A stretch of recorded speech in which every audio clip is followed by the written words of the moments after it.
بسم اللہ الرحمن الرحیم. خاتون حضرات، میں ہوں اختر عباس اور آپ سب کو میرا سلام پہنچے. آپ کے سوال اور خطوط اور میسیجز اور پیغامات، یہ بھی ایک رنگ برنگا گلدستہ ہوتا ہے. شادیہ نے کہا کہ سر ماضی میں تو سانسیں کبھی نہیں بدلیں، پر اب مجھے توقع ہو رہی ہے کہ جو لوگ آپ کو سنتی ہیں، امید یہ ہے کہ آنے والے دنوں میں ان کا رول بہتر ہوگا. بیٹا بالکل میں بھی یہی امید کرتا ہوں، اس لیے کہ اس امید میں فائدہ زیادہ ہے. ان خواتین کی عزت زیادہ ہو جائے گی، ان کی محبت زیادہ ہو جائے گی. ایون ان کا رول گھروں کو اور دلوں کو توڑنے والا جو رول ہے وہ کم ہو جائے گا. جب آپ اپنے پرانے رول میں رہتے ہو تو ہر لمحے پھر مکھی بن کے اپنی بہو کی خرابیاں بھی ڈھونڈتے ہو، اور ایون بیٹے کا دل خراب کرنے کے لیے اس کو پھر بڑھا چڑھا کے وہاں بیان کرتے ہو. یہ سارے لمحے گناہ میں چلے جائیں گے، اس لیے کہ ویسی چیز ہوتی نہیں ہے جیسی آپ بیان کر دیتی ہے. ابھی جس کلپ میں میں نے ذکر کیا تھا کہ ساسیں جب بیٹوں کے گھر آتی ہیں تو اتنا اس کا فیڈ بیک آیا شدید، آلموسٹ ہر دوسرا جو گھر ہے وہ اس بات سے ڈسٹرب ہوا کہ بیٹے کا گھر جتنا مرضی بڑا ہو، خوبصورت ہو، وہ لاکھوں روپے کما رہا ہو، جو ہزاروں روپے کما رہا ہو، جب وہاں اماں جی آتی ہیں تو وہ ان کے اس ہنستے بستے گھر کو کتر کے رکھ دیتی ہیں. کہیں کہیں آگ لگا دیتی ہیں، کہیں شرلی بن کے وہ ایسے ایسے پھرتی ہیں کہ جب ابھی وہیں ہوتی ہیں تو فساد شروع ہو جاتا ہے. ظاہر بیٹے کو اپنی ماں پسند ہوتی ہے، پیاری ہوتی ہے.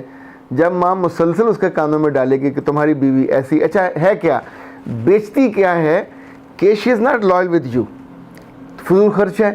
ایسے کپڑے پہنے ہوئے کتنے مہنگے مہنگے، اس کی ماں نے تھوڑی دیے، تم نے لا کے دیے ہوں گے. گھر میں کھانے دو دو پکتے ہیں. اچھا یہ کھانے دو دو وہ نہیں کھاتی، وہ میاں کھاتا ہے، اس کے پسند کے. ظاہر ہے اس گھر کا سربراہ تو اس کا بیٹا ہے، تو جو وہ لائے گا، جو وہ کہے گا وہی. اگر وہ خاتون اپنے گھر میں بھوکی اور فقر کا شکار ہے کہ کھانا ہی ایک پکتا ہو اور وہ بھی اس میں یہ جو دہی میں مرچن ڈال کے کھانے کی عادی ہو بچت کے لیے، تو اللہ کی بندی اب یہ دنیا تو اور ہے. وہاں اگر دو دو پکتے ہیں، ڈھائی ڈھائی پکتے ہیں، تین تین پکتے ہیں، سلاد بھی بنتے ہیں، فروٹ بھی آتا ہے، تو آپ نے نہیں کیا تو یہ آپ کے بیٹے کی کمائی ہے. میاں کی کمائی کم تھی، لیکن اس کو بھی وہ پینٹ ایسے کرتی ہے. تو بیٹے تو چونکہ ماں کے بیٹے ہوتے ہیں نا، کانوں کے کچے، دل کے بھی کچے، فٹافٹ وہ پورا ایسا سین بدلتا ہے اور انہیں لگتا ہے کہ شی از ویلن. اور بہت کم ہیں جو سنتے ہیں اور سن کے مسکراتے ہیں اور کہتے ہیں کہ جی آپ پیاری ماں جی، پیاری اماں جی، اب دعا کریں اس گھر میں اور ریل پیل ہو، جب آپ آیا کرو تو دسترخوان اور بڑا ہو، اس پہ اور لوگ بھی آئیں، ان کو بھی ہم کھلائیں پلائیں. اچھا ہے، کام لگی رہتی ہے، اچھا نئے نئے ذائقے بناتی رہتی ہے. تو آپ اس کو ایسے کر کے ٹوسٹ کر سکتے ہیں، پر بیشتر لڑکے نہیں کر سکتے. تو نتیجتاً اماں کے ہوتے ہوئے یا اماں کے جاتے ہی جو پھر فساد برپا ہوتا ہے، آپ کے مہینوں کی خوشیاں کھا جاتا ہے. یعنی جس لڑکی نے بے لوس ہو کے صبح اپنی نیند، رات کا اپنا آرام، شام کا اپنا چین، آپ تو آ کے اس لمحے آرام کر رہے ہوتے ہو دفتر سے، وہ تو تب بھی چولہے کے آگے کھڑی چیزیں بنا رہی ہوتی ہے. کس کے لیے؟ یعنی وہ شاید خود تو سوکھی روٹی کھا کے، سوکھا بریڈ کھا کے گزارا کر لے، اپنے بچوں کا بھی وہ خود دال دلیہ کر لے گی، پر وہ تو آپ کے لذت کام و دہن کے لیے سب کچھ کر رہی ہوتی ہے. اور آپ اس کو اماں کے کہنے پہ بیچاری کو زمین پہ گرا کے رگیت دیتے ہیں. نہ کیا کریں، اس سے دل دکھتا ہے، دعائیں رک جاتی ہیں. اچھا یہ آمنہ کہتی ہیں کہ سر یہ جو لوگ ہیں پتہ نہیں ان کے دل اتنے چھوٹے کیوں ہو جاتے ہیں. مجھے تو کبھی لگتا ہے کہ چڑیوں کے دل بھی ان سے بڑے ہوں گے. میں نے سسرال جا کر اپنا سامان کھولنا چاہا، مجھے تو ان ظالموں نے میرا اپنا سامان کھولنے نہیں دیا. استعمال کرنا تو دور کی بات ہے، میں نے کوئی چیز لینی ہو، منگوانی ہو تو میں نہیں کر سکتی. اچھا یہ بہت ہی بیہودہ بات ہے، بہت نامناسب ہے، بہت ناروا ہے. میں تو کبھی کبھی سوچنے لگتا ہوں کہ ماؤں کو جہیز میں ساری چیزیں اکٹھی دینی نہیں چاہیے. آپ پوچھیں کیوں؟ جو دیا تھا تبھی تو آپ نے اپنی بیٹی کے روب و دبدبے کے لیے یا اس کی آسانی کے لیے دیا تھا. تو جب آپ کی طرف آیا کریں اپنے میاں کے ساتھ یا اکیلی، تو واپس جاتے جاتے کبھی کوئی اس کو ڈنر سیٹ دے دیا، کبھی کوئی جو بستروں سے کوئی چیز دے دی. جیسے جب لوگ پریگننسی ہوتی ہے تو تبھی تحفے تحائف دیے جاتے.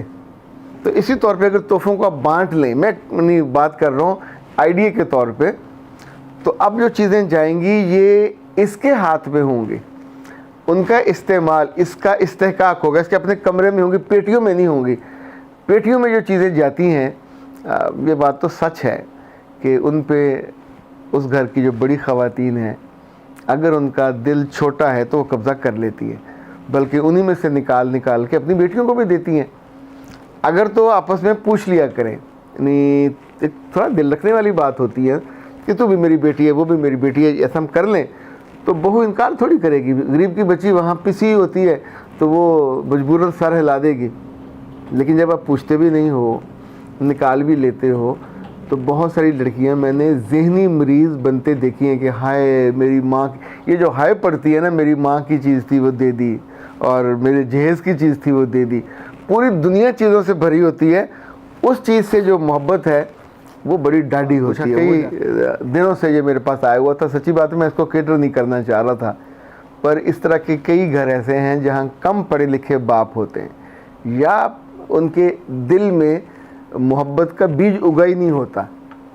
اچھا، محبت کا بیج کہاں نہیں اگتا؟ جس دل میں رحم نہیں ہوتا، جس دل میں رب کی محبت نہیں ہوتی، تو وہاں یہ بیج پھر موزوں، نہ وہاں جگہ ہوتی ہے، نہ پانی، نہ ہوا، نہ اس کی کوئی کھاد، تو وہاں وہ مرمرا جاتا ہے۔ ایسے لوگ جو اللہ کی محبت سے خالی ہوتے ہیں، وہ اپنے قریبی جو بچے ہیں اور بیوی ہیں ان کی محبت سے بھی خالی ہوتے ہیں۔ انہیں جب کوئی تکلیف باہر سے پہنچتی ہے تو منہ کھول کے اپنی بیوی سے کوئی اس طرح کا دل آزاری والا جملہ کہتے ہیں کہ یہ تو میرے بچے ہی نہیں ہیں۔ اچھا، یہ جملہ کہنے کے بعد آپ سوچئے کہ انہیں تو شاید کوئی کمینی سی راحت ملی ہو کہ بیوی کو تکلیف پہنچائی، لیکن جن بچوں کے بارے میں کہا، وہ بیٹی ہے یا بیٹا ہے، خود ان پہ کیا بیتے گی؟ اگر ان میں سے کوئی پوچھ بیٹھے اپنی ماں سے یا اسی باپ سے کہ اگر ہم آپ کے نطفے نہیں ہیں تو پھر کس کے نطفے ہیں؟ یعنی آپ ان کو نطفہ حرام کہہ رہے ہو، آپ ان کی جائز دنیا میں آمد کو ہی حرام قرار دے رہے ہو، اور پھر اسی عورت کے ساتھ رہ رہے ہو صرف اپنی گندی زبان کی وجہ سے، یا اپنی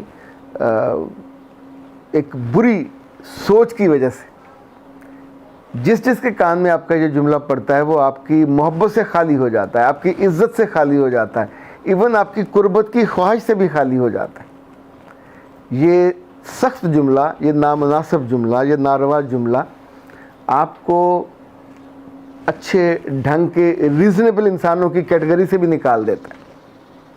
وہ تو اگر اللہ مہربان نہ ہو اور اس نے ماں باپ کے احترام یا ریگارڈ کا حکم نہ دیا ہوا ہو، تو آپ سوچیں کہ ایسے بد زبان اور بد لحاظ آدمی کا کوئی کیسے ادب کرے، کیسے احترام کرے۔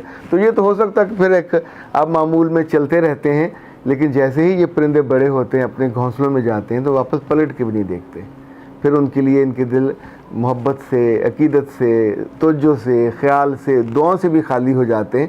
پر یہ لوگ ہیں ہماری دنیا میں، دنیا کے کسی نہ کسی جگہ، کونے میں، گاؤں میں، قصبے میں، شہر میں ایسے لوگ موجود ہوتے ہیں جو اپنی زبان کی سختی کی وجہ سے، اپنے دل کی سختی کی وجہ سے، اپنی ہی اولاد کی زندگی کو یوں سمجھے عذاب بنا دیتے۔ جو جملہ سننے کے بعد آپ کے پاس جینے کا جو حوصلہ ہے نا وہ کم ہو جاتا ہے۔ اس کے بعد آپ کو جو اپنے پورے وجود کے بارے میں شک و شبہ کا اظہار ایک بندے نے کیا جو آپ کا باپ ہے، تو وہ ماں بیچاری قسمیں بھی کھائے، وہ کچھ بھی کہے، اس وقت اس کی کیفیت کیا ہوتی ہوگی؟ اس کے منہ سے پھول تو نہیں جھڑیں گے، بد دعائیں دے گی یا دعا کیسے اس کے منہ سے نکلے گی؟ مجھے تو یہ نہیں سمجھ آتا۔ اختر عباس کو اجازت دیجیے، السلام علیکم۔